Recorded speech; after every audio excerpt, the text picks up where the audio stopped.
Assalamualaikum warahmatullahi wabarakatuh. Selamat datang di channel kami, kumpulan cerita horor yang akan membuat kita semakin mengerti bahwa sesungguhnya kita berdampingan dengan mereka.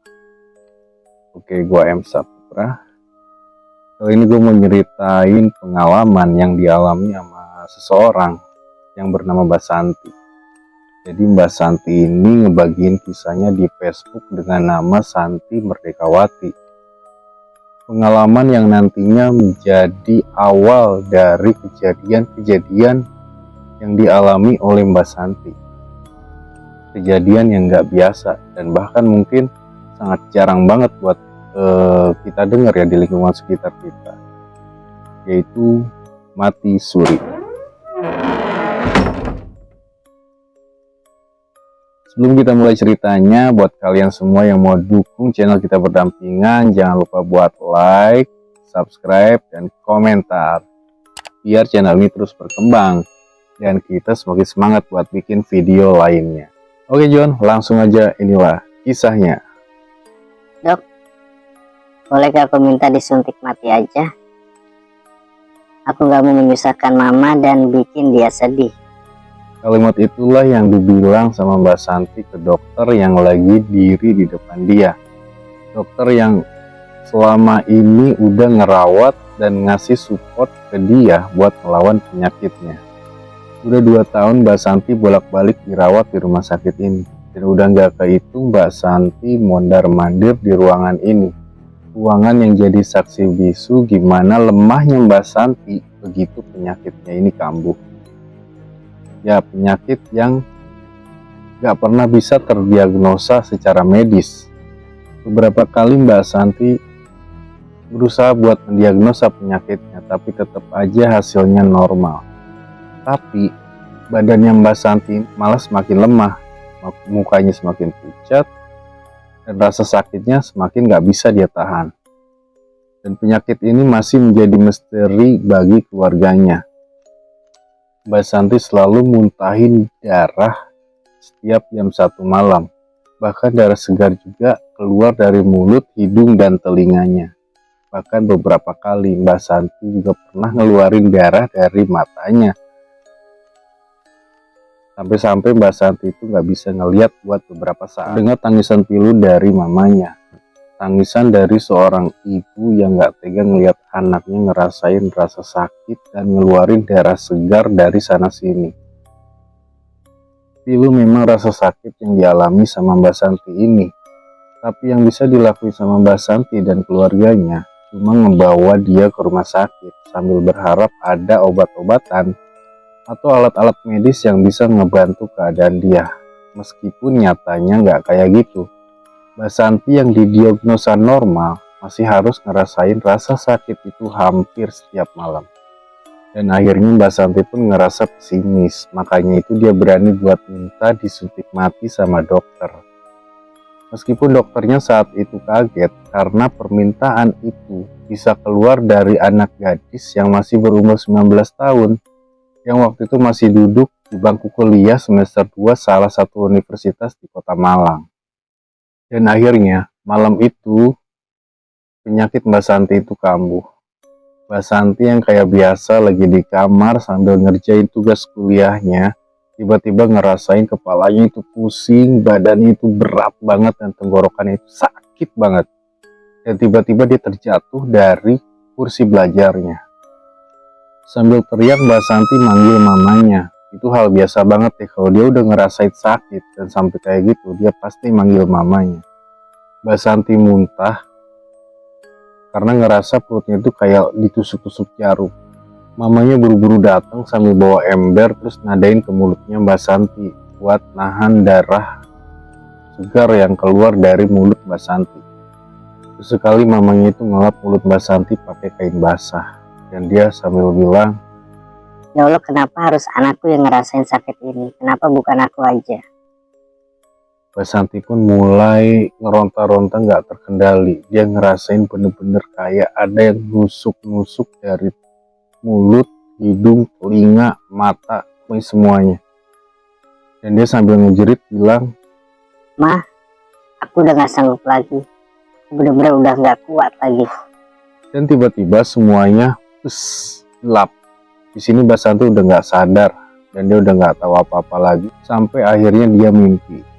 Di mimpi itu Mbak Santi jalan sendirian di tengah padang yang luas banget. Di sana itu nggak ada siapa-siapa kecuali satu ekor burung merpati putih yang lagi terbang ngedeketin dia. Di sini Mbak Santi cuma diem aja dan tiba-tiba kedengaran suara yang begitu jelas tapi nggak tahu datangnya itu dari mana. Suaranya tuh kayak begini. Ikutilah burung itu dan teruslah kau berjalan mengikutinya. Kau akan sampai di batas akhir perjalanan. Suara itu terus bergema di sekitar Mbak Santi dan dia pun terus jalan buat ngikutin burung itu. Mbak Santi jalan terus tanpa tahu dia tuh mau kemana tujuannya. Dan akhirnya dia sampai di sebuah jembatan kecil dengan air yang jernih banget di bawahnya. Saat Mbak Santi tertegun ngeliat jembatan yang di bawahnya, airnya tuh jernih banget. Nah, jembatannya sendiri terbuat dari tumbuhan liar dan banyak bunga warna-warni juga. Nah, di situasi kayak gitu Mbak Santi tuh masih bengong aja, masih bingung. Dia ngelamun aja sambil mikirin kenapa dia bisa ada di sini. Begitu Mbak Santi sampai di ujung jembatannya itu, nah dia tuh dari ujung jembatan lain ngeliat sosok nenek, kakek, sama kakaknya yang udah lama meninggal. Nah dari kejauhan mereka itu ngelambain tangan ke Mbak Santi, kayak ngajak buat Mbak Santi ngedatengin mereka di ujung jembatan itu. Pelan-pelan Mbak Santi mulai ngelangkah buat jalan ke arah jembatan yang tadi ada keluarganya itu, sambil diikutin sama burung merpati putih yang memang dari tadi itu terus ngikutin dia. Begitu Mbak Santi udah setengah jalan dan ada di tengah jembatan, Mbak Santi itu kayak ngelambain tangan ke arah mereka sambil senyum. Nah mereka juga begitu. Begitu Mbak Santi mau mulai jalan, terus aja Mbak Santi jalan ngedeketin mereka. Nah tiba-tiba Mbak Santi itu berhenti karena ngedenger suara lain yang manggil dia juga. Mbak jangan pergi. Kalau Mbak pergi, siapa yang bakal jaga aku sama Mama? Kalau Papa sama Mama sedih, siapa yang bakal menghibur mereka? Seketika Mbak Santi berhenti, terus dia noleh ke belakang. Nah ternyata itu suara adik kesayangannya, adik Mbak Santi yang masih berumur 7 tahun. Jadi adiknya itu lari ke arah Mbak Santi, terus dipeluklah sama Mbak Santi. Nah, adiknya itu ngusap air matanya Mbak Santi sambil bilang, Mbak, jangan pergi. Ayo kita pulang. Mama sama Papa pasti sedih kalau Mbak pergi. Nah, mereka pun gandengan tangan terus jalan ke arah ujung jembatan yang pertama. Nah, di sana udah ada Mama sama Papanya nungguin. Nah, begitu mereka jalan, Mbak Santi itu sempat noleh ke arah jembatan yang tadi kakek nenek sama kakaknya yang udah meninggal itu ada. Nah mereka tuh cuma senyum doang ngeliat Mbak Santi jalan ke arah Mama sama Papanya di ujung jembatan yang pertama itu. Nah di sini Mbak Santi sempat ngerasain perasaan bersalah karena dia nggak jadi nyamperin keluarganya yang udah meninggal itu. Nah di dalam hati itu dia kayak ngebatin, ya minta maaf lah intinya kalau Mbak Santi itu nggak jadi nyamperin mereka. Nah di situasi itu burung merpati putih yang dari tadi ngikutin Mbak Santi itu udah nggak ada. Burung itu tiba-tiba hilang, nggak tahu kemana. Dan tiba-tiba Mbak Santi ngerasain dia itu terperosok ke dalam lubang. Dia ngerasa banget dengan jelas kalau dia tuh jatuh ke dalam lubang. Dadanya itu ngerasa sesek, tenggorokannya sakit, dan tiba-tiba dia kebatuk. Beberapa kali dia terbatuk sampai akhirnya dia bersin karena ngerasa hidungnya itu tersumbat. Samar-samar terdengar suara Allahu Akbar, Allahu Akbar, dia hidup lagi, ayo angkat, ayo angkat. Nah, Mbak Santi ngedenger suara itu secara samar-samar dan lama-lama itu jadi jelas. Nah di sini Mbak Santi berusaha nyoba buat ngebuka matanya yang masih kerasa berat. Nah di dalam hati itu dia minta, ya Allah izinkan hamba buat ngebuka mata. Mbak Santi masih terus aja batuk-batuk sampai dia tuh ngerasain ada yang jatuh di mukanya, terus ada sentuhan tangan di kepalanya, terus ngebersihin mukanya dengan nafas yang terengah-engah, nafas yang udah sangat dia kenal banget, yaitu nafas dari papanya. Nak, bangun nak, ini papa. Bangun nak, anakku sayang, bangun, ini papa nak. Nah, Mbak Santi yang ngedenger suara itu berusaha banget buat ngebuka matanya yang masih lengket. Akhirnya Mbak Santi ngebuka matanya. Di situ samar-samar dia ngeliat satu wajah yang memang dia kenal banget, wajah yang penuh dengan kasih sayang, wajah yang saat itu basah karena air mata dan terus berusaha manggil Mbak Santi buat bangun. Terus Mbak Santi manggil papanya kan, Papa, papa. nah terus papanya kan histeris. Ya Allah, anakku hidup lagi. Kau hidup lagi nak. Papa yakin memang kau masih hidup. Ya Allah, terima kasih kau telah kembalikan anakku. Papanya sambil teriak minta bantuan buat ngangkat Mbak Santi ini ke atas. Di sini Mbak Santi mulai ngebuka mata dan udah jelas apa yang ada di sekitar dia. Itu banyak orang. Nah, mereka ngangkat Mbak Santi. Jadi Mbak Santi masih belum bisa bangun karena kan badannya masih lemes, dia masih ngerasain mati rasa. Begitu Mbak Santi berhasil diangkat naik, nah terus dia tuh dikasih minum, terus dibasuh mukanya pakai air kan, dibersihin. Sambil diiringi takbir, Mbak Santi dibawa ke mobil. Terus di dalam mobil itu dia sama papanya sama Pak Adenya dan dibawa pulang. Di jalan itu bener-bener papanya nggak berhenti ngucap takbir sambil ngelus Mbak Santi. Kelihatan mukanya yang masih kebingungan dengan apa yang udah dia alami. Dan ternyata Mbak Santi itu udah dimasukin ke dalam liang lahat. Jadi begitu baru aja Mbak Santi itu dimasukin ke dalam liang lahat dan Pak Denya mulai mau azan di liang lahat. Nah tiba-tiba hati papanya itu gelisah. Jadi sama-sama dia tuh kayak ada dengar suara yang manggil. Suaranya itu kayak ngebisikin di kuping papanya. Nah di sini papanya itu masih nggak ngehirauin, masih biarin aja gitu. Tapi ternyata suara itu lama-lama makin jelas. Nah disitulah di antara suara yang didengar sama papanya dengan suara azan yang dilantunin sama Pak Denya, tiba-tiba terdengar suara Mbak Santi yang batuk. Dan gak lama Mbak Santi terbatuk lagi. Papanya di sini mulai ngerasa mau yakini nih apa yang udah didengar sama dia. Nah, papanya ini minta buat Pak D-nya itu ngeberhentiin ajannya dulu, dan benar aja nggak lama kedengaran Mbak Santi itu bersin. Nah, spontan aja Pak D-nya itu langsung ngebuka papan-papan yang udah nutupin liang lahatnya Mbak Santi. Nah, papanya juga langsung turun buat mastiin kondisi di bawah. Nah orang-orang yang ngedengar kejadian itu pun spontan langsung takbir. Suara takbir bener-bener ngiringin usaha papanya sama Pak D buat ngangkat Mbak Santi ke atas yang masih terbalut dengan kain kafan. Nah oke, kita lanjut ceritanya. Begitu mobilnya sampai di rumah, Mbak Santi itu disambut sama semua keluarga yang memang gak ikut ke pemakaman. Di sana mereka benar-benar teriak dan nangis histeris ngelihat kejadian Mbak Santi yang hidup lagi. Mbak Santi pun langsung dibawa ke dalam rumah terus dibaringin di atas kasur. Nah mamanya juga langsung meluk erat Mbak Santi. Mamanya ini nangis sejadi-jadinya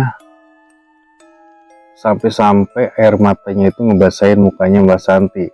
Nah beberapa orang di sana ngebantu membukain kain kafan, terus ngebersihin badannya Mbak Santi pakai air hangat, karena memang habis kejadian itu tubuh Mbak Santi itu benar-benar menggigil kedinginan. Mamanya nyuapin Mbak Santi air teh hangat biar badannya nggak kedinginan lagi.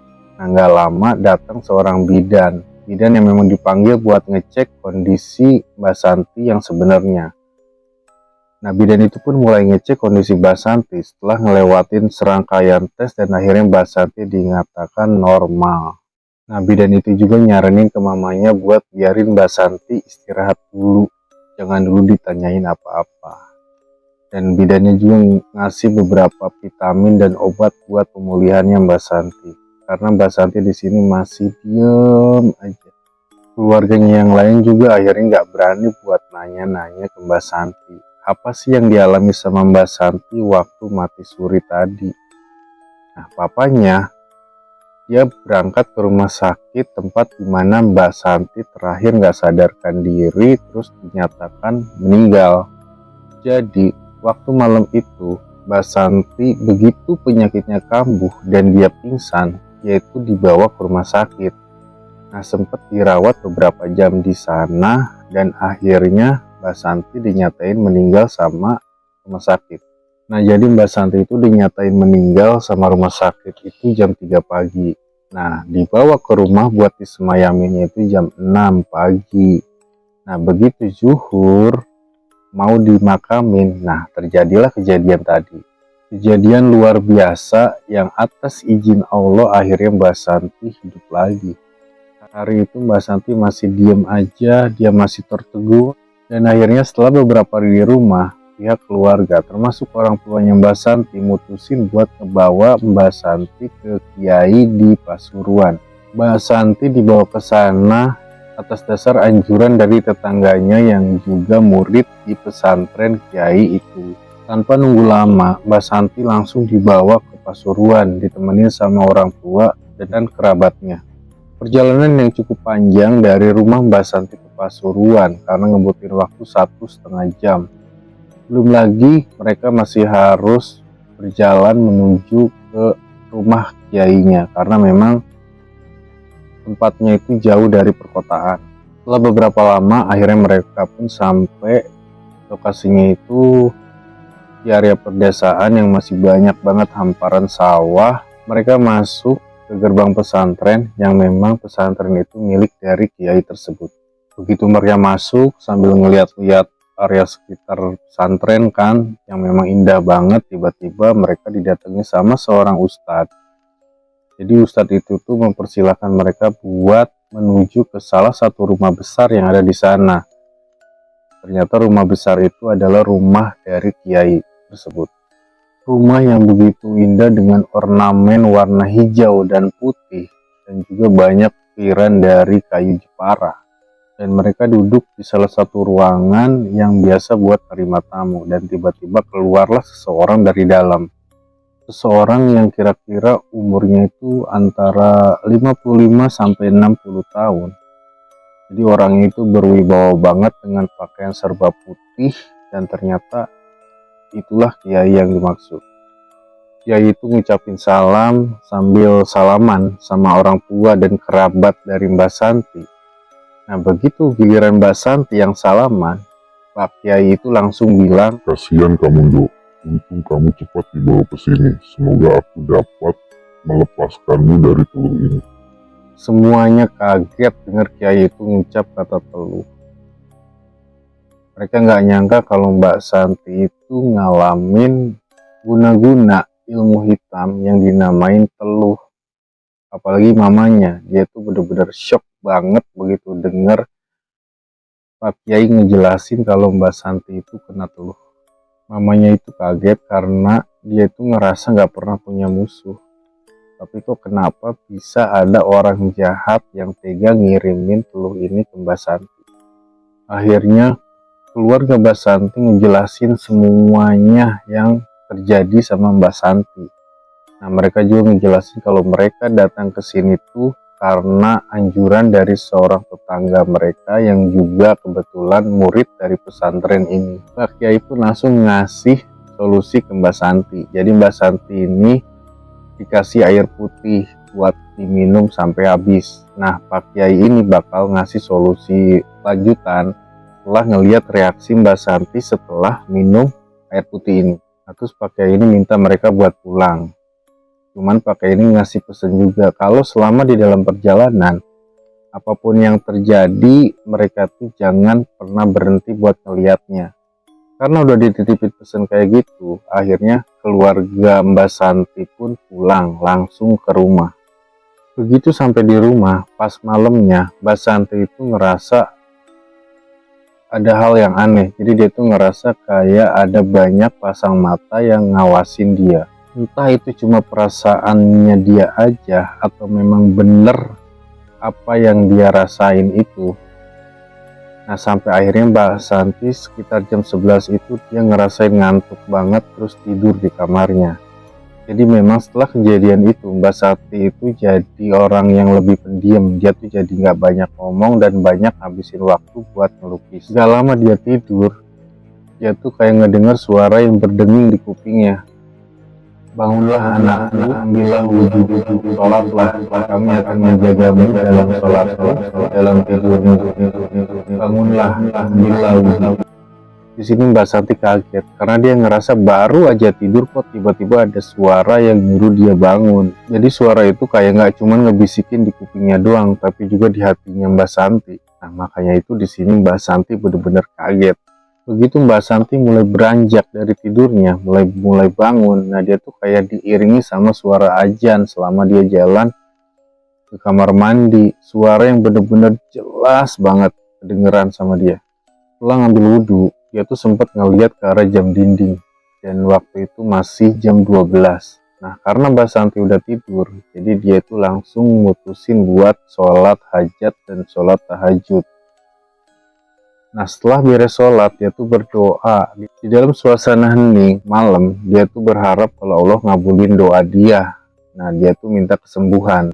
Sambil nangis, dia berdoa.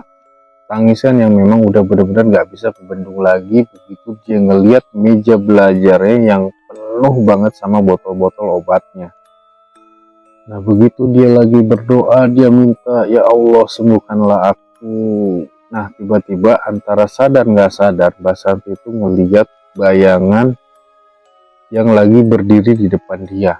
Padahal di depan dia itu kan tadi cuma ada meja belajar, tapi semuanya itu kosong. Yang ada cuma bayangan itu, bayangan cewek muda yang cantik banget. Nah, sosok itu tuh pakai gaun warna hitam dengan rambut terurai warna keemasan. Nah, Mbak Santi di sini sejenak tertegun sambil ngeliat sorot mata dia yang begitu tajam. Nah, sosok itu tuh senyum sambil bilang, anakku, jangan kau sedih atas sakitmu, karena semua yang terjadi sudah menjadi keputusan di dalam hidupmu. Jadilah perisai yang tangguh untuk keluargamu, karena kaulah anakku yang terpilih. Mbak Santi bingung, terus bengong, sambil menjawab, Bunda, apa yang bisa aku lakukan dengan keadaanku saat ini? Kuatkah aku dengan semuanya? Dan apa yang harus aku lakukan? Di sini Mbak Santi coba buat mempertanyakan apa yang dimaksud sama sosok tadi. Sosok yang anehnya itu malah Mbak Santi itu kayak ngerasa deket banget sama sosok ini. Jadi kayak yang udah kenal lama banget. Tapi sebenarnya siapa sih sosok yang ada di hadapan Mbak Santi tadi? Dan gak lama kedengeran Allahu Akbar, Allahu Akbar. Nah, suara azan subuh. Dan ternyata Mbak Santi itu ketiduran di atas sajadah. Nah, sosok yang dia temui tadi itu ternyata cuma mimpi. Tapi kenapa kok bisa begitu jelas banget, kata Mbak Santi. Nah, dipikirin dia akhirnya ya udahlah. Mungkin memang itu cuma mimpi doang. Mbak Santi pun bangun terus ngambil wudhu buat sholat subuh. Nah, paginya setelah sarapan, mereka mutusin buat balik lagi ke pesantren kiai itu. Mereka pun berangkat. Nah, kali ini mereka berangkat lebih tenang. Mereka berharap banyak banget bakal nemuin kesembuhan buat Mbak Santi. Nah, begitu mereka sampai di lokasi, mereka kayak biasa disambut sama ustadz-ustadz yang ada di sana. Terus diarahin buat ke ruangan yang sama kayak kemarin. Ternyata kiai itu udah nunggu di sana. Nah, kiai itu senyum ngeliat Mbak Santi sambil nanya, gimana tidurnya semalam? Udah belum ketemu sama beliau? Di sini Mbak Santi bener-bener kaget karena dia heran, kok bisa Kiai itu tahu kalau dia tuh semalam mimpi ketemu sama sosok cewek yang cantik banget itu. Nah, gak lama Pak Kiai itu nyuruh Mbak Santi duduk di sebelahnya dia, terus bilang sama keluarganya kalau hari ini dia bakal ngeluarin semua yang tertanam di dalam tubuhnya Mbak Santi. Begitu Mbak Santi duduk di sebelah Kiai itu, nah terus dia bangun Kiainya.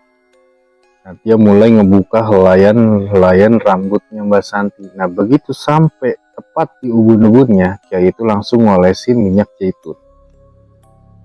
Nah, terus dia bilang, Kalian jangan kaget dengan apa yang akan terjadi. Semuanya udah jadi kehendak Allah, dan semoga Allah menyembuhkan penyakit Mbak Santi.